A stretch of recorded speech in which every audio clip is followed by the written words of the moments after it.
Hi everyone, and welcome to another segment, I guess you could call it, with Babula and I. And this time we're talking about the new moon in Aries and all the other things that go along with that, following the star trails through the universe. So what is happening, Babula? Chiron's in Aries, Mercury's in Aries, the sun's in Aries, the moon's in Aries, Venus is in Aries. So that's a lot of planets to have in one sign.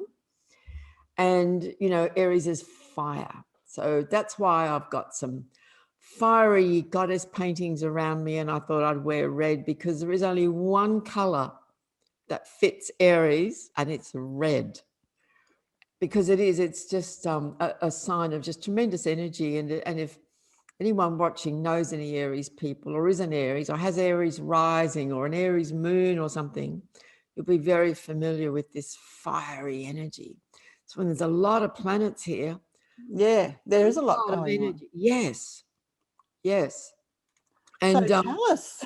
Yeah, well, and of course, when they're all sort of lighting up the sky in this one section, it's just a lot of energy and a lot of heat and a lot of fire and a lot of action.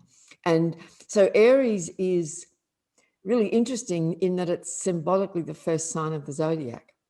And that's why Aries are always beginning new things. People get frustrated with them because you never finish anything. Well, yeah, but once I get to a certain point, I'm bored and I'm on to the next thing. Aries is always about the next thing. And it's that arrow, the spear, that the ram's head with his head down and charging head first into the new. Yeah, and it's a very masculine energy, isn't it? It is. It's a yang masculine energy, that exists in us all, male or female, in the body. And in Chinese health, they talk about the yang energy rising. So I wonder if that means when we have that that little comment, going to your head.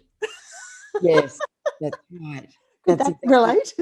That's right, because and heat rises, and in the body, in medical astrology, Aries governs the head. It's head first. Yeah. And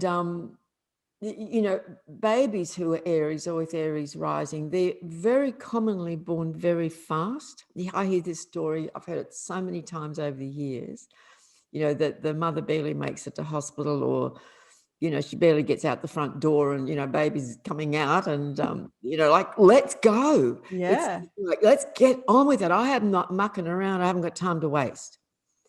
So it's that incredible enthusiasm and passion to get on with it. And so that's a fantastic thing. It's actually when we come out of a Pisces, and I'll say something more about that in a minute.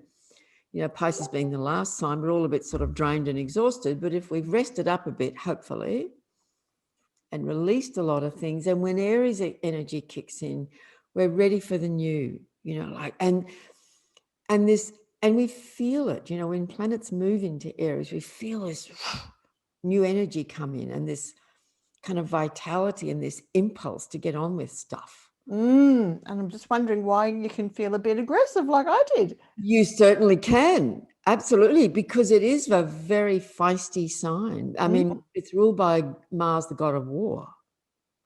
And Aries, Aries doesn't mess about, and Aries will confront things head on. It rules the head, confronts things head on, toe to toe. The worst expression, of course, is just the aggressive bully who's just looking for a fight and an argument for, over anything.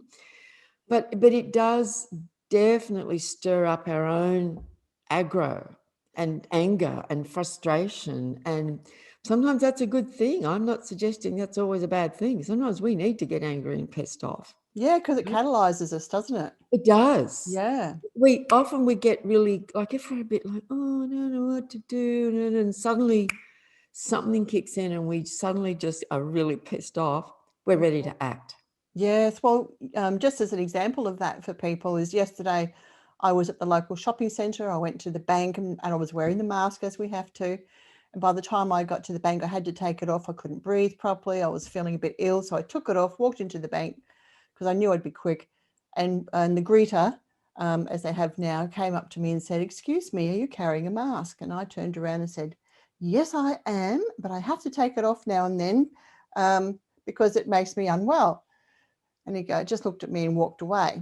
But I must have said it in a tone that was, Yes. "Yes, I am." And don't mess with me. I'm not in the Well, it mood. really was. He just walked away straight away. That's But right. as soon as I walked out, I put it back on because I thought if anyone else confronts me about that, I'm just going to knock their block off. I was not in the mood. I'm not in the mood. That's right. That's right.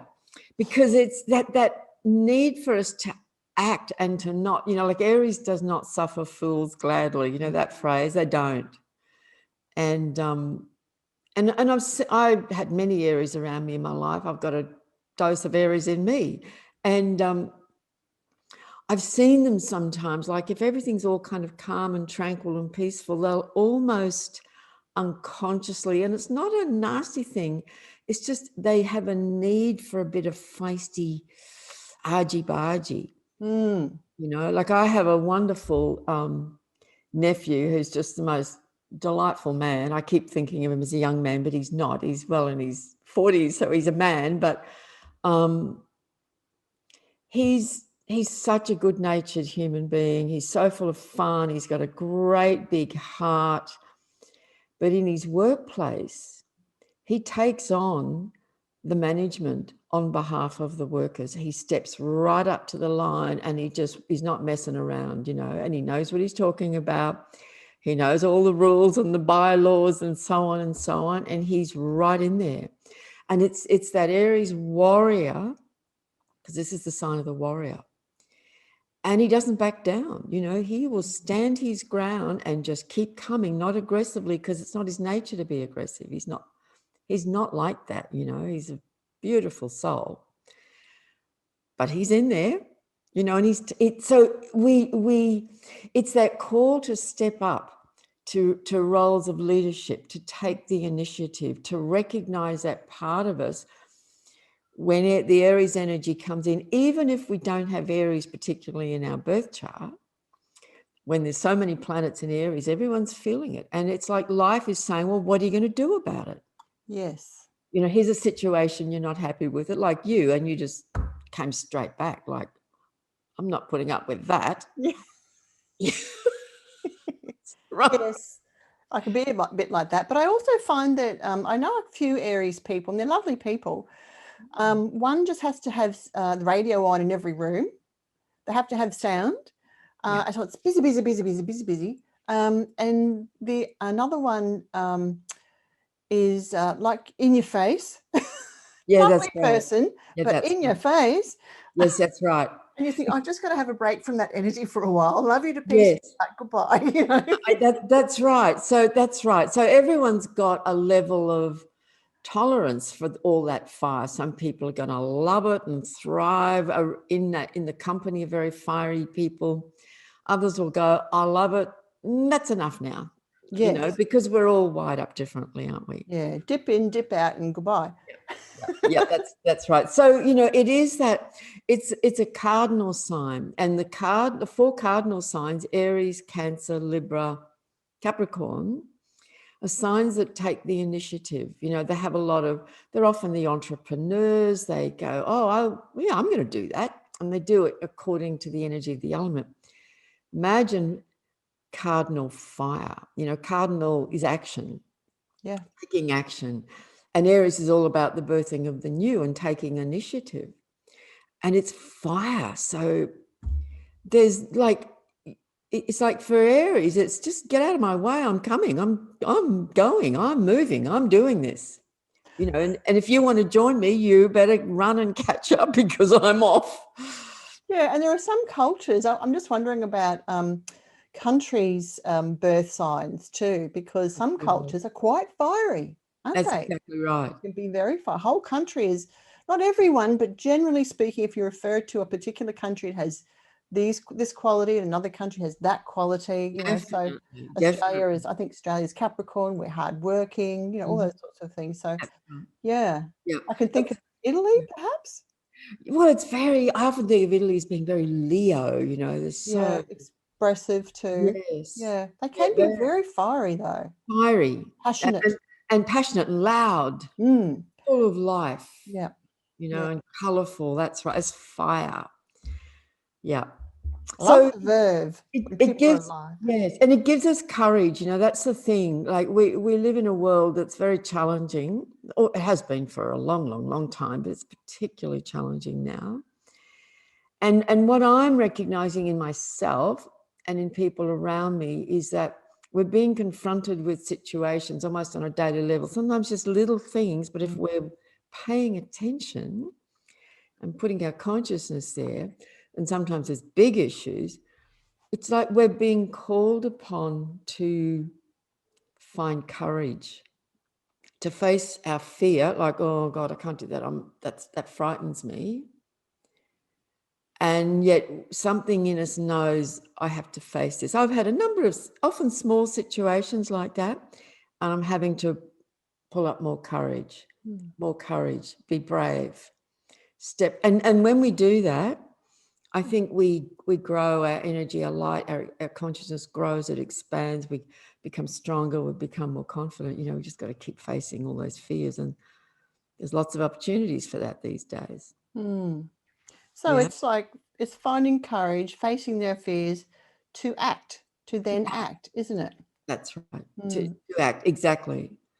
Because it's a sign of action. You know, Aries people do not sit back. No, they're busy beavers. Yeah, and they're on the go all the time. So yes, I mean, Chiron's in Aries still for quite a few years. So there's a very strong theme for these 8 or 9 years while Chiron's slowly moving through Aries. Chiron, the wounded healer archetype. It's actually working to help us to see and confront and face our wounds, dysfunction.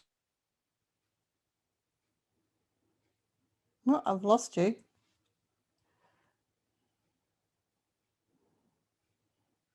Oop, lost you. You're frozen.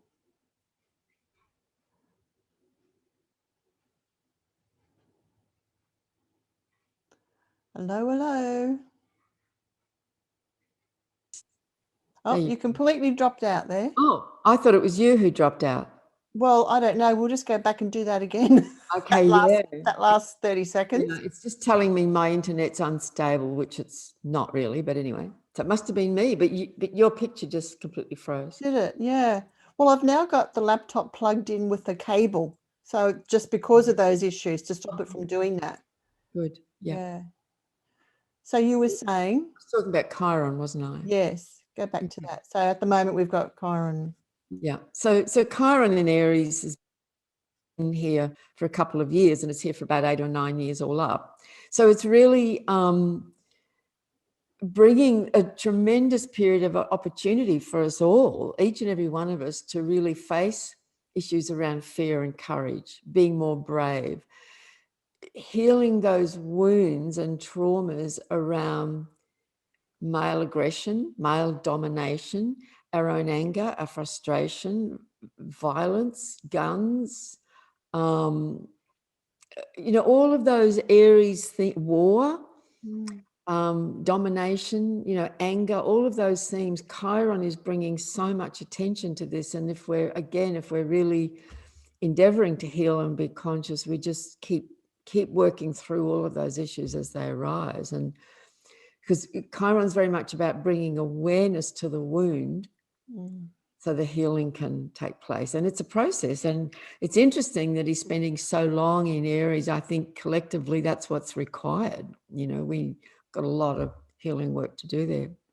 And the whole dynamic, you know, with the male-female energies, and we're seeing that, and particularly now with these Aries planets in Aries, particularly here in Australia, what's been going on in the political scene, you know, with the dominance of masculine energy in our political structures, and how the women are really, and on that point, you know, the women are really kind of standing up and voicing a lot more strongly just of late, haven't they? Yeah, absolutely. It's like another women's revolution. It is. We Very won't be strong. suppressed, we won't. And that sort of sparks off another woman to stand up and say, well, actually, this has been my experience too. Yes, yeah.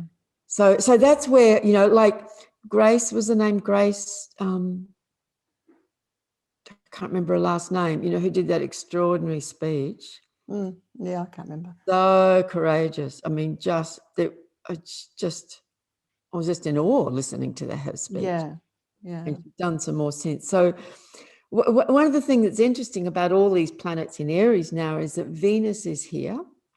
She is a feminine energy representing woman. Yeah. And of course, Eris, a very feisty goddess archetype, has been in Aries for about 100 years. It's way, way, way, way, way out there. So it's very, very, very slow, long orbit. So on this new moon coming up, which is exactly on the 12th of April, 12:30 p.m. in the afternoon, it's around about lunchtime on Monday in Eastern Australia. The sun and the moon are at 22 degrees of Aries. Eris is at 24 and Venus is at 26.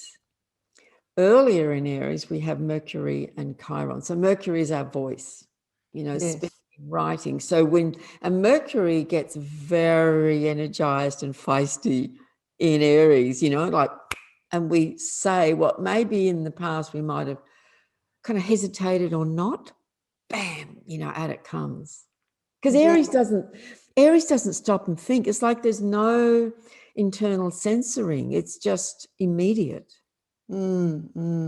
Fast. It moves fast, doesn't it? Yes. Well, I had a little example of that this week on one of the local community Facebook pages where people were nervous, having a little conversation about being nervous about having the COVID vaccine. And making different comments. And I said, and I just made a very brief comment, 2 sentences, something like, unfortunately, I know 2 people in my circle of friends who have relative and a friend who have actually died within days of having the vaccine, not in this country. And that was all I said. And I was, stomped on. Don't, like censorship, and don't spread information like that or misinformation when it's not substantiated. And I said, I never said that. I just said, unfortunately, blah, blah, that my 2 people had died that I knew in the circle of friends.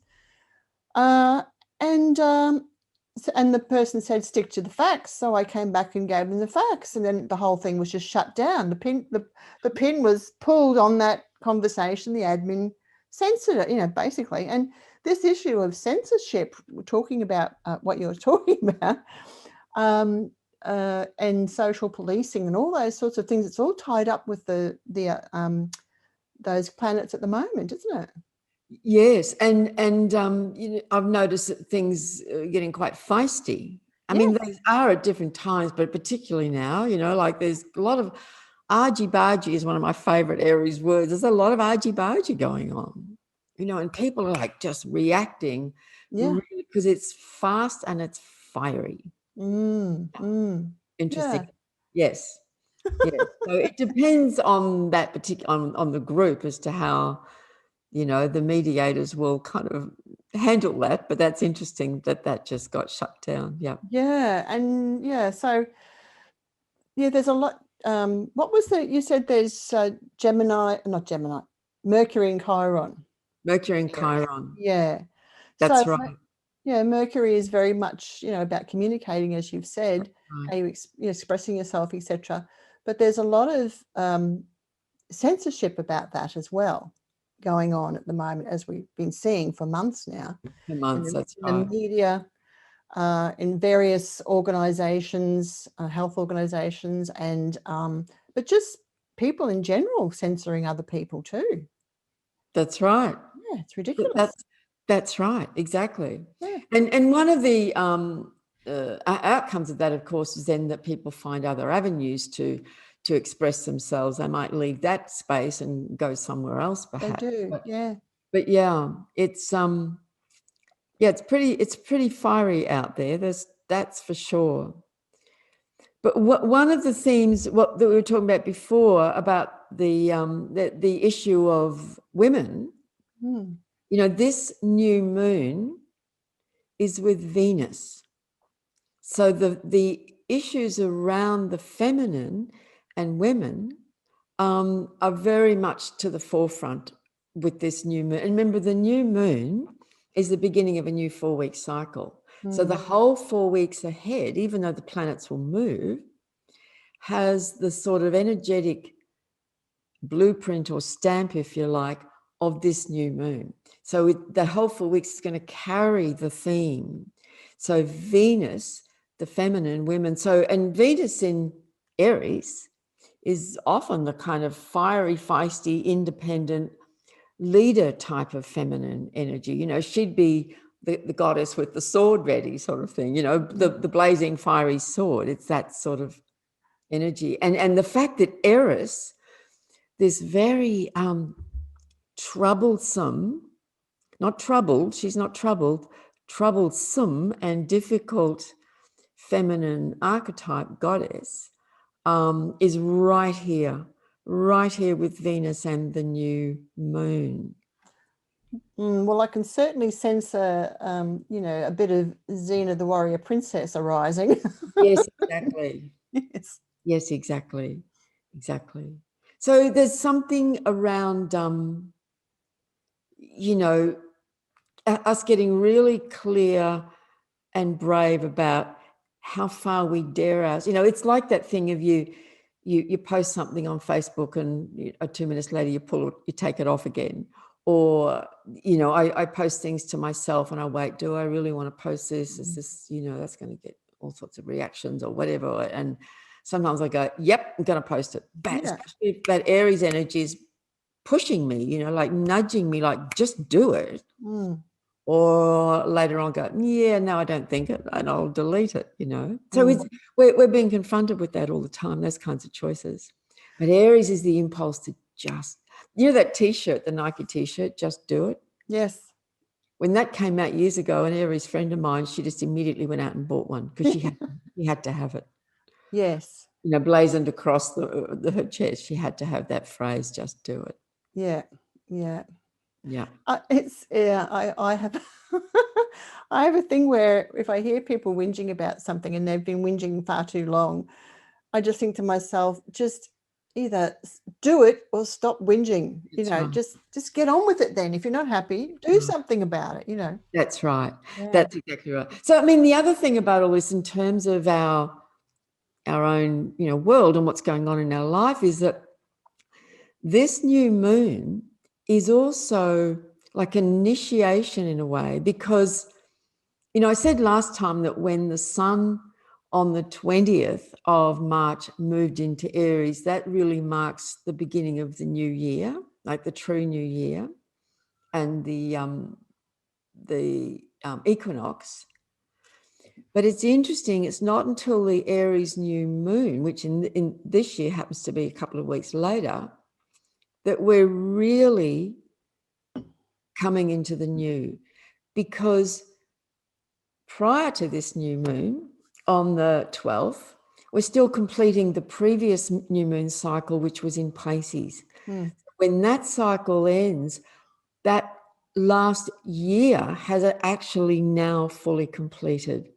And at the Aries new moon, it's like that point when now we go forth, like really go forth. This is it.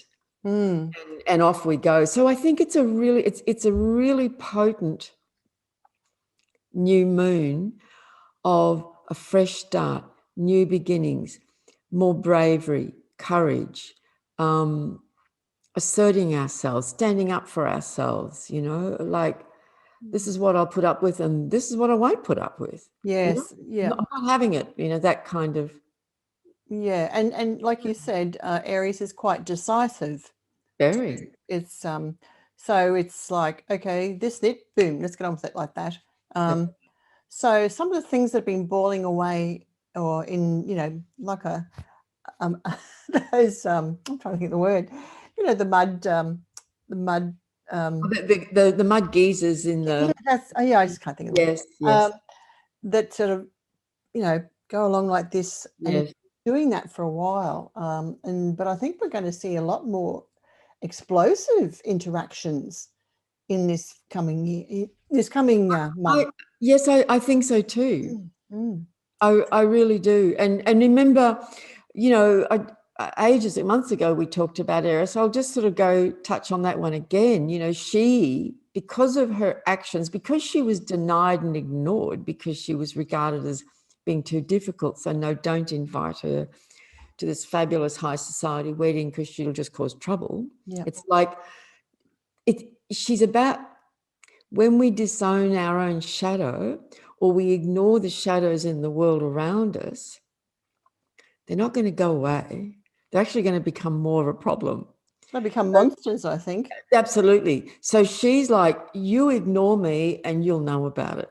Mm. You know? So they didn't invite her because she's a problem in their view, because she's not going to play nice. You know, she's not going to be socially appropriate or go along with the rules. You know, she's absolutely herself. So she's not invited and she says, I'm not having that. So she, you know, gate crashes and turns up. And the actions, because of what she does in offering a golden apple to the fairest of the three goddesses, and a competition ensues and one is chosen, and everything that unfolds after that leads to the Trojan War and the sacking of Troy. So it's like there are consequences when we deny the shadow aspect, parts of ourselves that maybe don't quite fit into what's considered socially acceptable. And that's really interesting because like just on the example of masks, like the story you said, I do go out without a mask, and what it's teaching me, and it's not easy, it's very confronting, you know, it's like I literally have to find the bravery and the courage in me. But what I've discovered is that if I just stay really clear and focused and relaxed in myself, go about my business, there's something about that, you know, I think when we're in our energy and just really kind of clear about what we're about, there's been no problem. Yes. So But it means that questioned you? not yet. I haven't been out much, but not yet, no. But I'm aware that could happen.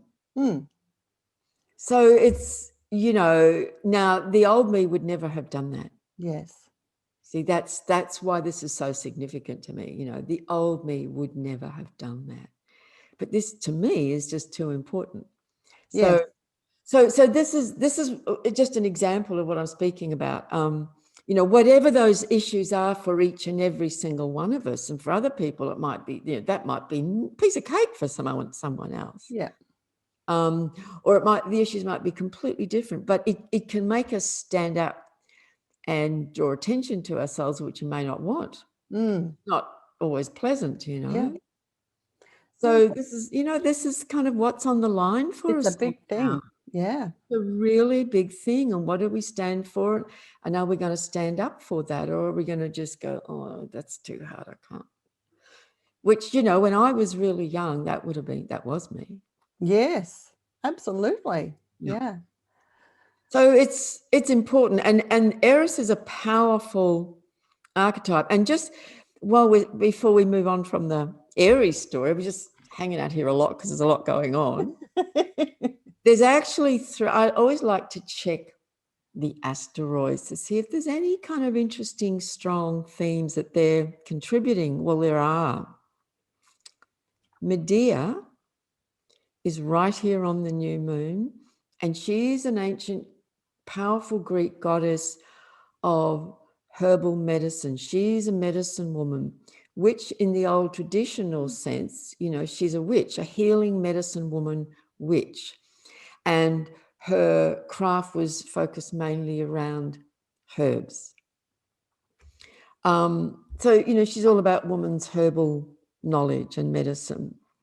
And she's powerful, you know, she's not some like sweet little figure in the, you know, in the world. No, she's a powerful figure. We also have Persephone, who, you know, was abducted by Pluto Hades and ended up becoming queen of the underworld. She's another powerful archetype right here. And the Pythia is also here. And the Pythia, this was the oracular prophetic goddess, priestesses at Delphi. Oh, yes. Known as the Oracle of Delphi. The oracle, the python, that kind of moved through her and spoke the oracle. So these are three very potent feminine archetypes with Venus, with Eris, and the sun and the moon in Aries. And plus, you know, earlier in Aries, you've got the Mercury and Chiron. So there is a lot going on here. Now, in a few days, the Venus will move out of Aries because she's at, you know, 26, so it won't take her long, in fact, on the 15th. So with those asteroids there and that extra energy, when Aries would normally say, well, this is black and white, let's get on with it, it's not so black and white, is it? No, because things aren't that black and white in the feminine, are they? That's right. Yeah. Yes, that's because it's very interesting, isn't it, that it's such a masculine yang energy. And you know, we all know women who are Aries or have a lot of Aries Mars energy in them. So it doesn't belong to men, but it's a masculine yang energy. But there's all these powerful feminine archetypes. Yeah. And even Chiron, even though he was like a male centaur, because of his tremendous devotion and dedication to healing and helping, he carries quite a strong feminine archetype in him as well, you know. So it is very interesting. And no, that's not right. I was going to say Mars is in Taurus, but it isn't. Yes, it is interesting. So we're seeing it definitely in this country. Something around the feminine is really rising up strongly right now, isn't it? Yes. And she's on fire, you know? Yes. I'm ready to knock any man's block off. Yeah, it's like toe to toe, you know? Not really. But that I know, but that feeling comes up, doesn't it? Yeah, that certain energy. It's like, no, I'm not putting up with that. I'm not having that, you know. That's right. That's right. Yes. And I think particularly, you know, people of a certain generation, whether they're male or female, probably more the females, were more suppressed than the males in the family.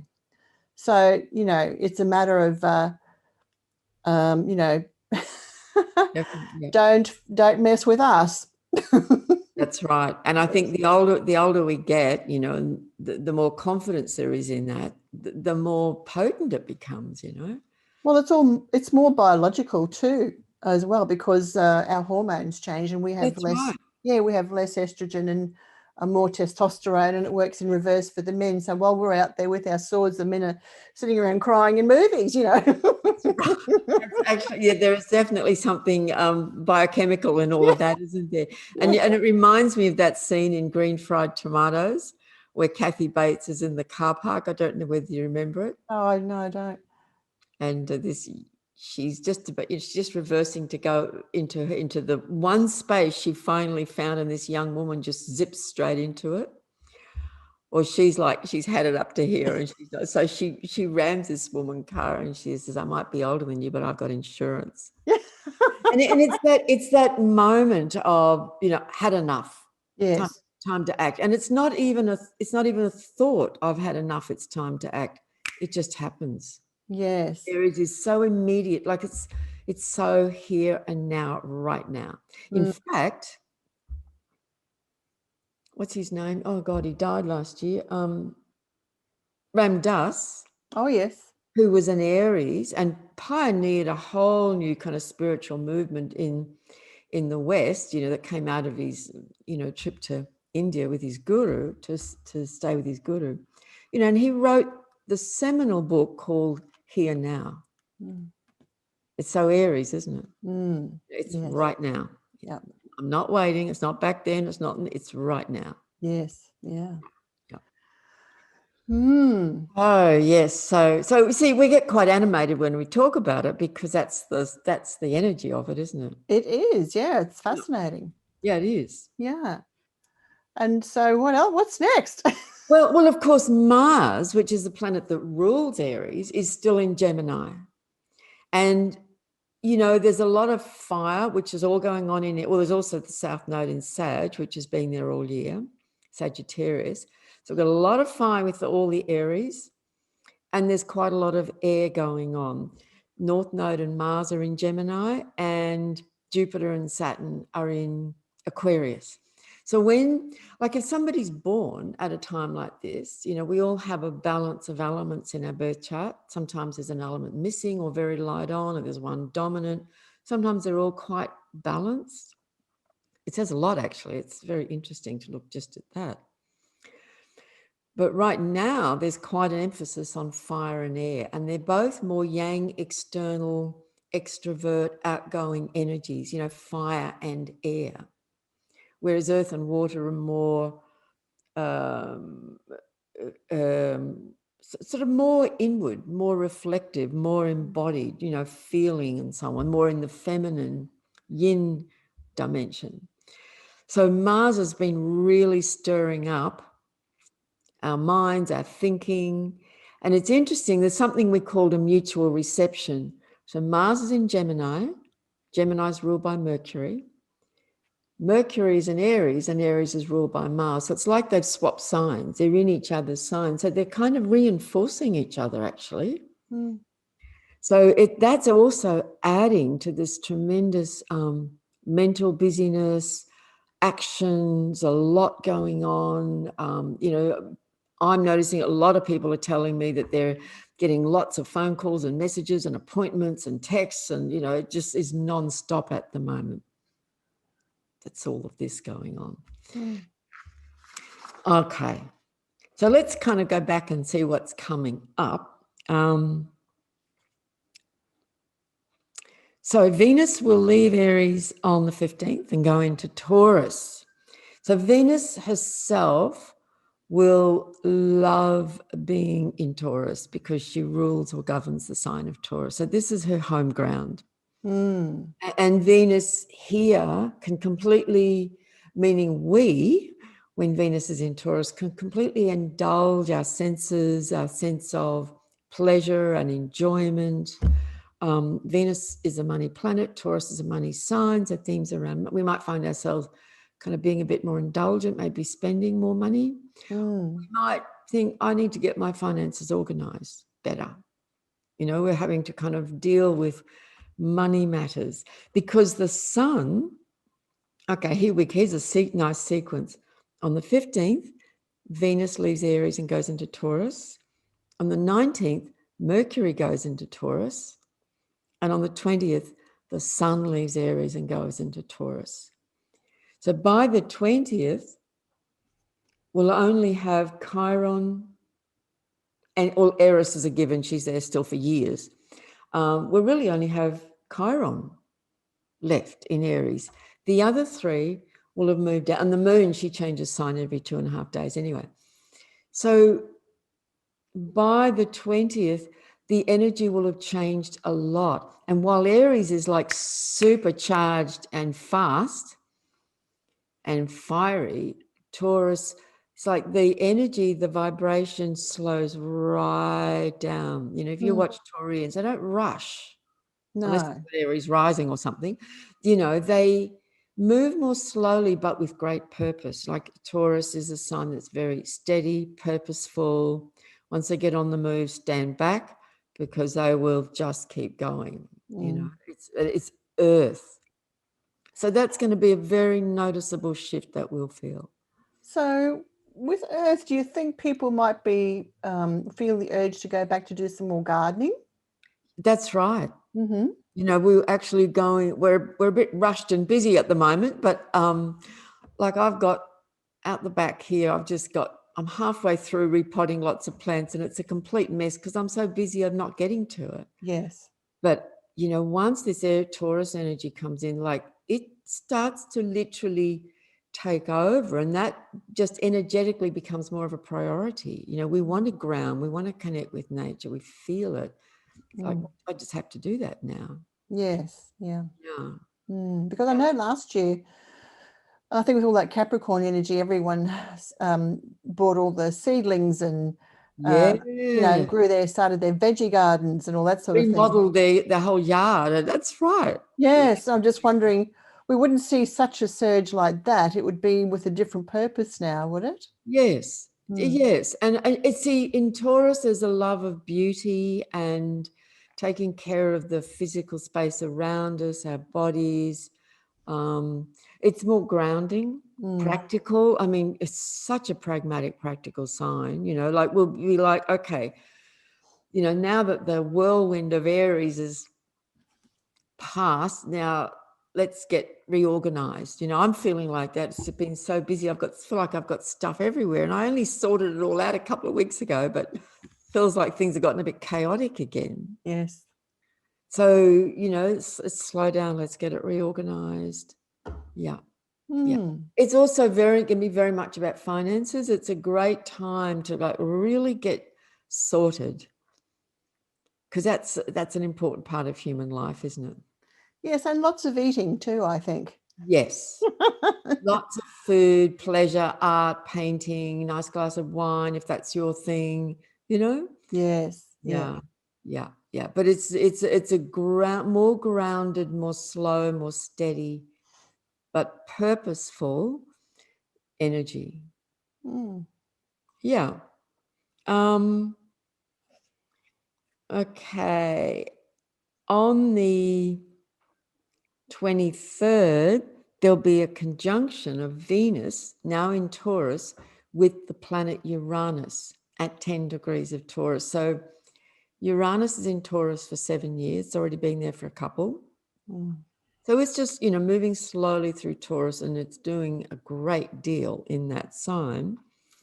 So now over the next few weeks, after these planets leave Aries and go into Taurus, one by one, the Sun, Mercury, Venus will all meet up with the planet Uranus. So we're going to see in that second half of this month, like in about the last sort of week or so, actually, about the last week of April, we're going to see some more Uranian action. And Uranus is, you know, upheavals, change, chaos, instability, earthquakes, but in the fixed earth sign of Taurus.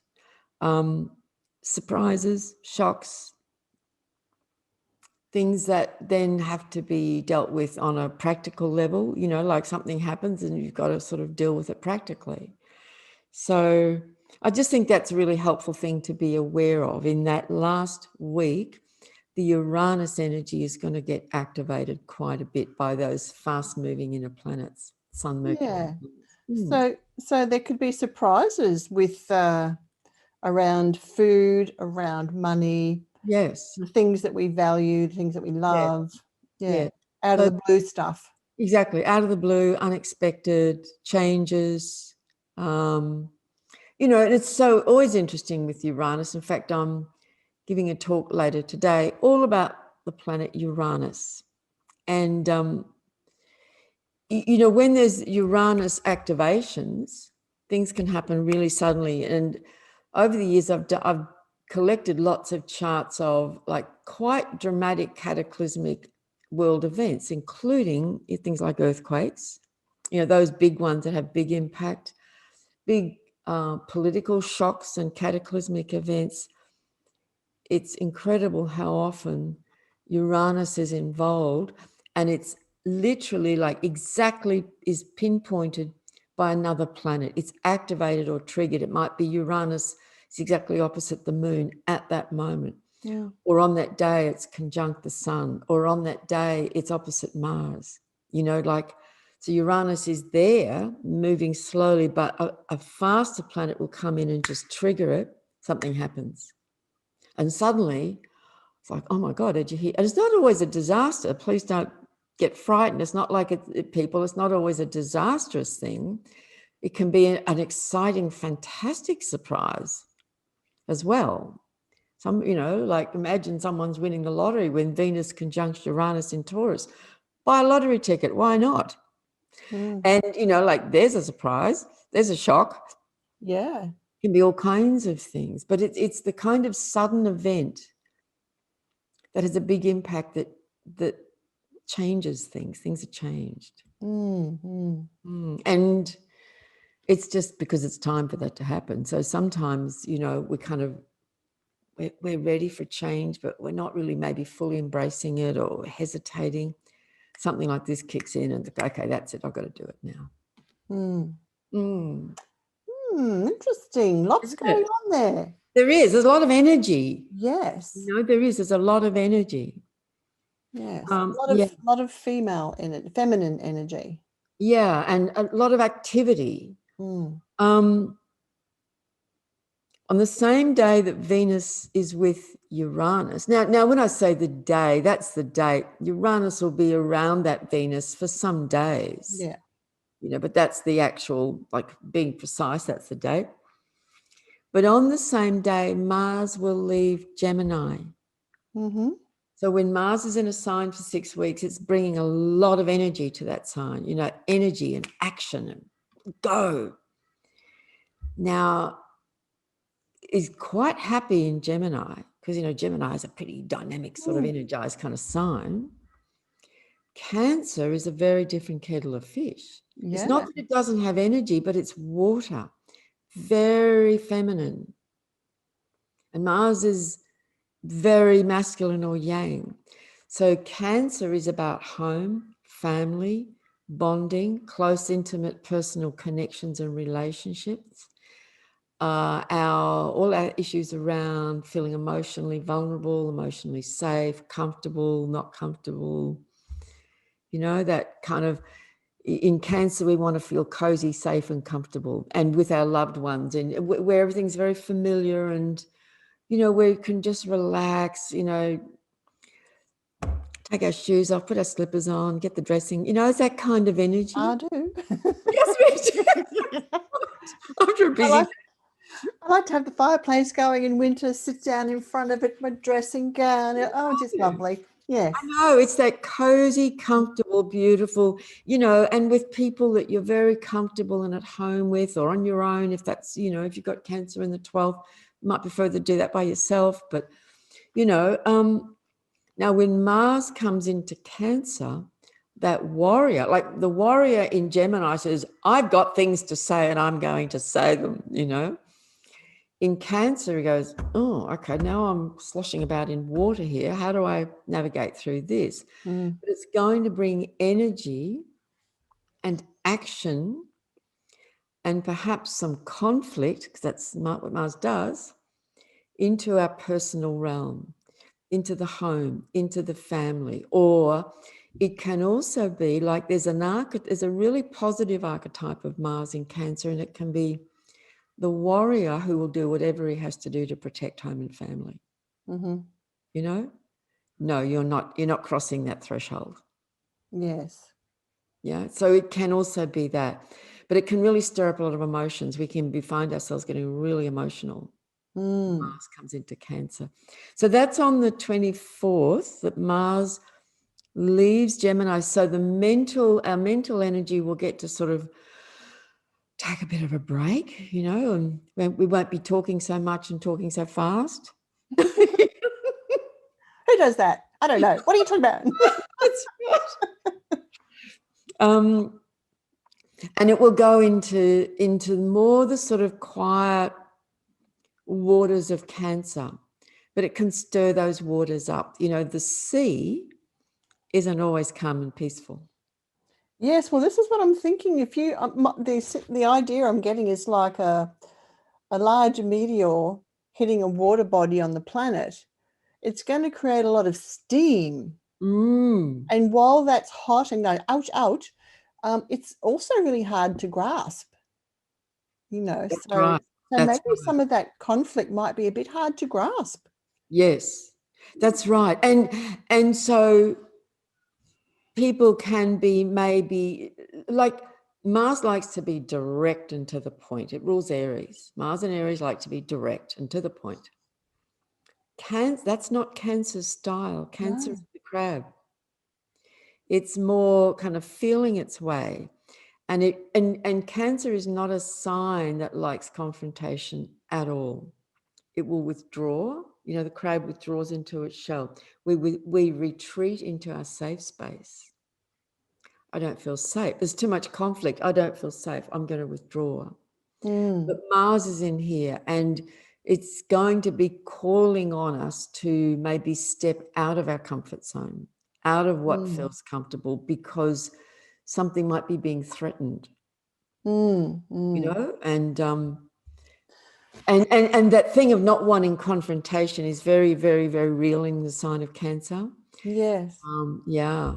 So I'm quite familiar with that Cancerian energy because there's a member in my family who's got sun Cancer, and they're quite private as well, and because of that, they come across as secretive. They're not. They're just private people. They are. And with that Mars coming in, and they could feel pushed out and exposed, and that can have consequences too for someone who then feels very uncomfortable about that.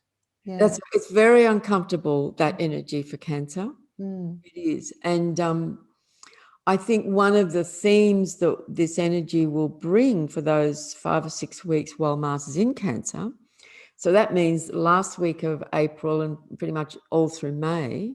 I mean, we already see this. This is real. It's happening. You know, divisions in families over the current COVID vaccine, et cetera, issues that are going on. You know, there is a bifurcation that's going on in the human race. Yes. But, you know, even within our personal world, you know, amongst friends and relationships and partners, but family, you know, parents and children, siblings, there's these splits and arguments going on. So, you know, Mars kind of brings the battleground into whatever sign he's moving through. That's one of the ways it will express. And so that is going to be showing up. And that's not easy for people who have quite strong Cancerian themes in their chart energies. You know, it might be Cancer rising, Cancer moon, Cancer sun. Someone very near and dear to me is Cancer sun with a lot of planets in Cancer. And she does not like direct conflict. Doesn't mean she doesn't get angry and feisty sometimes. She's got other things in her as well. But she doesn't like direct confrontation at all. And look, I have a Cancer moon. I'm not that fond of it either. So it's very challenging for me to put myself on the line. You know, it's quite challenging. That's the difference, isn't it, between Cancer and Aries? Because Cancer doesn't like that at all, and Aries doesn't mind it. I know. I mean, I have, you know, and this is why we're so complex. I have Jupiter in Aries. Yep. It's gung-ho. Yes. Has strong views and opinions about things. And I have a moon in Cancer. You know, and they're square to each other. So that's quite the contradiction. Yes. So, we're all made up of these contradictions. None of us are simple or straightforward. We're multidimensional, complex, contradictory. Annoying. What fun it is being a human. Isn't it though? Well, it is a lot of the time, yes, but yes. So much fun rubbing people up the wrong way. Makes life interesting, doesn't it? It's never dull. I don't really understand boredom. I think it's I kind of like to be bored sometimes. But it's interesting to watch the people that you know, or things that are happening on the world stage, and you, from an astrological viewpoint, you can. And I was just saying this to someone the other day. It gives you an understanding of what's going on. Doesn't mean you like something when it doesn't suit you or something like that. But if you have that understanding, that you also know that there's a beginning and a middle and an end to it. You know, so it makes you a little bit more tolerant, I think. Yes. If you have that understanding, because you know that there are influences that's right. doing that. It doesn't mean that you're controlled fully by that, but that influence sort of moves people along in certain directions, doesn't it? Absolutely, it does. Yeah. Absolutely. And you've only got to watch this. You can watch it in every 2.5 days when the moon changes sign. If you're actually tuning in and watching and feeling and paying attention, you can feel the energy change. And we, as these amazing beings, energetic beings, which is what we are, we're just responding to that because we're all, part of the cosmos. And so we just energetically respond, all in our own particular way, but respond to that change. Absolutely. Well, the value of that is that then you can then utilize those energies to your advantage. You can, if you're aware and you see, you recognize this is coming in. Okay, I can see that's going to trigger certain things and it's going to have that kind of feeling. And we don't know the specifics and the details, but yeah, it's so helpful. Yes. So helpful.